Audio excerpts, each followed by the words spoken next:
You guys, it is time to talk money this morning. It is Financial Literacy Month, and today we're kicking off our Money Talks Monday series to help you and your family understand the basics and become more financially aware. So this morning, I'm joined by Budget University CEO and founder Shelby Patrice to break down basic banking tips that we can all easily apply at home. Good morning to you. Welcome back. Thank you. Okay, so many of us, we have bank accounts, right? And most of us understand, but when we're teaching our kids at home, how can we easily explain the difference between, say, a savings account and a checking account? Yeah, so the easiest way to tell your kids about saving and checking, saving is that piggy bank. Okay. Where we're putting that money away and it's so hard to get out, you just want to put it away and you just want to save it. Your checking is money that you're checking for. I just want to make sure it's in there. I also want to make sure that I can take it out, I can use it.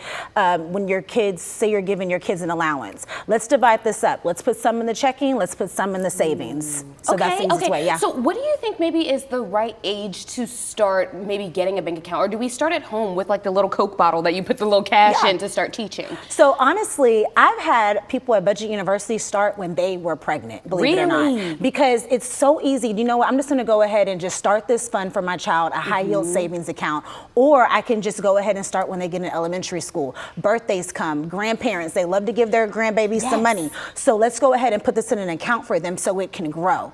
And then once they get older and they're like, well, Mom, where's my monies, or what's going on with my money? You can do the Coke bottle style, you can do the shoebox style, you can also do the piggy bank, but show them this is where you're putting your money. And a lot of banks, honestly, they advocate for that. And when you bring your child in, they let them sign those little cute little fake checkbooks, like, okay, let's learn how to write a check. So it's super important to also take your child to the bank as well while they're making those deposits. Make it tangible for them. Let them it's a see learning it. experience. Let them use teachable moments. Exactly. So as adults, because we need help too, we tend to have multiple bank accounts, right? And so how can we make sure that we're keeping everything organized? Yes. So I'm such a fan of different bank accounts. I have it myself because my checking account, of course, for bills that are coming out, direct deposit, that's important. But when it comes down to my savings and other accounts, you have to think of the mentality out of sight, out of mind. Okay. So if I have my savings account and it's growing, it can be tempting. But what I'm going to do is I'm going to go ahead and have that one with Capital One,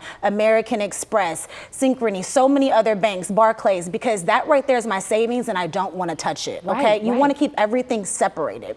Also with your banks, you can also organize your funds by having different account names. This is going to be our house fund account. This is going to be for car expenses. This is going to be for maintenance. Some students at Budget University we already have our Christmas fund, and we put $25 away every paycheck just so we can have that for Christmas, so we're not going into a lot of credit card debt to please our family. And you know what, that's so smart because it's $25 here, $25 and it there, adds up. And it adds up. I also love that you mentioned temptation because we're about to get into budgeting, which I think when we get paid, right, when it's that Friday and that check comes in and we're feeling good, we're like, oh, I can go buy everything, you know what I mean? Yeah.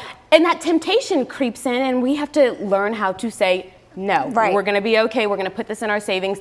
Any alternative methods to tracking and either spending or saving that money? Oh yeah. My biggest thing, and I tell people all the time, and they end up emailing me and calling me, print out those bank statements, right? When you get your paycheck, this is what's coming in. Where is my money going? Okay?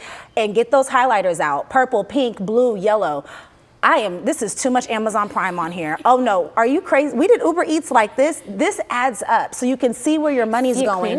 And now that you have your paycheck, whether you're salary or hourly, this is my sweet spot, especially for those that are hourly. Do I need to pick up overtime? What is gonna be my sweet spot? Because now I see how much taxes are being taken out. Because sometimes, especially like flight attendants and when you're going over a certain amount, it's actually gonna ding you and you're gonna say, well, dag, I guess I shouldn't have worked this much because I don't see a difference. It's negative. So it's super important to go ahead, read those bank statements, see where your money's going, and then start dividing it. And the biggest trick is treat your savings like a bill. There you go. Yeah. Okay, treat it like a bill. Always pay yourself first before you go out and spend it on everything else. These are really good tips this morning. And you guys, we're doing this every Monday, so make sure that you're tuned in. What are we talking about next week?